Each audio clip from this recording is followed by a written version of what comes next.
Hey there, hope you are doing good. Good to see you once again. Welcome to yet another episode of The Shift with Mercy Valarie. I trust you're good, you're splendid, you are extremely incredible, and most of all, you are happy. So, if you are new to this community, I'd like to welcome you. This is The Shift with Mercy Valarie. If you have not subscribed, I'd like to encourage you to go ahead and hit the subscription button. This is a community where we grow each other, we nurture each other, we challenge each other, and we talk about everything and anything that brings out a holistic human being. So welcome once again to this community. Please share this podcast if you find it helpful. Make sure you comment as well.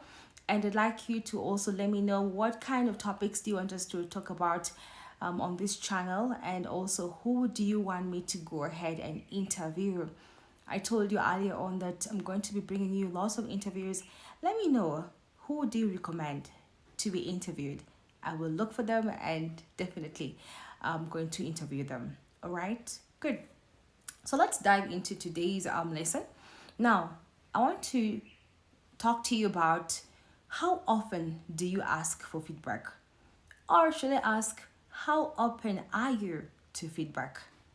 Stephen Covey mentions that it takes humility to seek for feedback. However, it takes wisdom to understand it, analyze it, interpret it, and to use it effectively or to deploy it effectively. So, most people dare not even ask for feedback. In fact, most people are even afraid of asking for feedback. But one of the ways that you need to grow in whichever sphere you are in, if you're a leader, if you're a student, if you're a parent, if you're a brother or a sister, one of the best ways that you're going to grow is by asking for feedback. In fact, we need to crave for feedback. Don't dread feedback, don't shun feedback, crave for feedback. Listen to what Kim Blanche says. Kim Blanche says, feedback is the breakfast for champions. I'm wondering, when was the last time you actually asked for feedback? Okay? Make sure after this lesson, get some time and ask for feedback. Okay? Without honest and timely feedback, your personal growth or the organization that you're leading or whichever sphere you are in is limited, because all of us have blind spots. Now, you never get to know your blind spot because it's a blind spot. But remember, the people that are around you are able to detect the blind spot. They're able to tell you the blind spots that you as an individual have no idea about. For instance, I know in leadership, some of the blind spots that are there could be you are an insecure leader and you have no clue. Another blind spot is having a singular perspective, always thinking that your view is the world's view and no other view matters. The other blind spot is mistreating people or looking down at people. The other blind spot could be you are egotistical.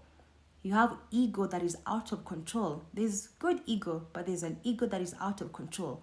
The other blind spot could be pride. And so it's important that you ask for feedback, regular feedback, because that is when you're able to identify, indeed, this is my blind spot and I need to work on this blind spot. Okay? Good. Now, feedback is the most and number one important tool for personal growth. Okay? We need to develop a culture, wherever place you are in, be it in the family setup, be it in the work setup, whichever sphere, develop a culture of feedback. Now, the feedback needs to be honest, timely, and helpful.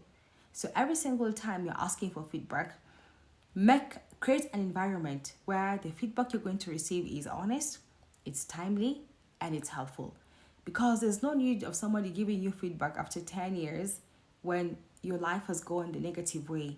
Feedback needs to be timely, and it's very important for the person who's giving feedback, and we'll talk about this in the next episode, when to give the feedback and how to give the feedback. Okay? Now, Your unwillingness to accept and give feedback will ensure your inability to achieve growth. Remember, as leaders or whichever sphere you find yourself in, because every sphere you are in, you are a leader there. Remember, feedback is the most important tool for your personal growth. Now, let's talk about some of the factors that matter in receiving feedback. Number one, don't dread feedback. Like I mentioned, crave feedback. Embrace feedback. Don't endure feedback. Don't tolerate it. I was having a conversation one time with one of my siblings, and the car that I use had an issue. Okay, so I expected him to come and help me sort out the car issue, because I was thinking he is the man. I'm a lady. You are a man. You need to help me out. And I will never forget what he told me. He told me, never bring the gender issue. I was like, okay, thank you for the feedback. And that was very insensitive of me later on when I actually introspected. I was thinking, why did I actually bring the gender card? Who says that men are good in this area and women are good in this area, even in terms of handling a car, you know? And I really appreciated that feedback. And later on, I just went and told him, I'm sorry. They actually brought the gender issue up. In my view, it wasn't a gender issue. But in his view, in his mindset, you know, and the lenses through which he was looking at it, I brought up a gender card. And I had to tell him, I'm sorry, it will never come up again, you know. So I had to sort out myself, and finally the car was repaired the way it was meant to be repaired by the right person. Okay, so don't dread feedback. Seek for feedback, because it's your number one asset for personal growth. Number two, separate the who and the do. What we do is not about your identity. All right, it's not about your identity. It's about the facts. It's about the reality. It's about what is the question at hand. All right? Refuse to hide behind the excuse. Every single time you're being given feedback, don't give an excuse. Don't have a fixed mindset, but a growth mindset when you're being given feedback. Stay open-minded. Some of the feedback can be very harsh. It can be very not detrimental, but it can really not maybe hurt you in a way, but some of it is good at that particular moment. All right, so remember to stay open-minded. Separate the who from the do. Okay, good. When you're receiving feedback, remember that this is an individual who's giving you feedback. It's not their role or their character or what. Like, separate the who from the do. Okay, when a person is giving you feedback, the more you push back, the more you need to listen, because it could be a more vulnerable area that you need to grow in. So every single time someone is giving you feedback and you're pushing back, just take some time and think about the feedback, because it could be an area that you need to grow in, and a very vulnerable area, a very sensitive area that you need to work on. Remember, like I told you, feedback is number one tool for personal growth. Number three, ask clarifying questions.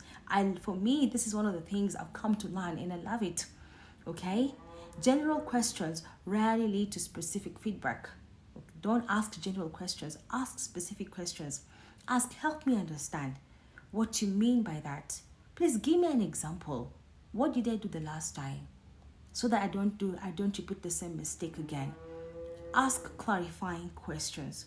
Ask the person, how can I do better next time? Where do you need more help? How can I do better next time? What do I do that makes you think that way? Keep on engaging this person who is giving you feedback, because remember, they always have a lot to tell you. Remember, like I said earlier on, we have blind spots.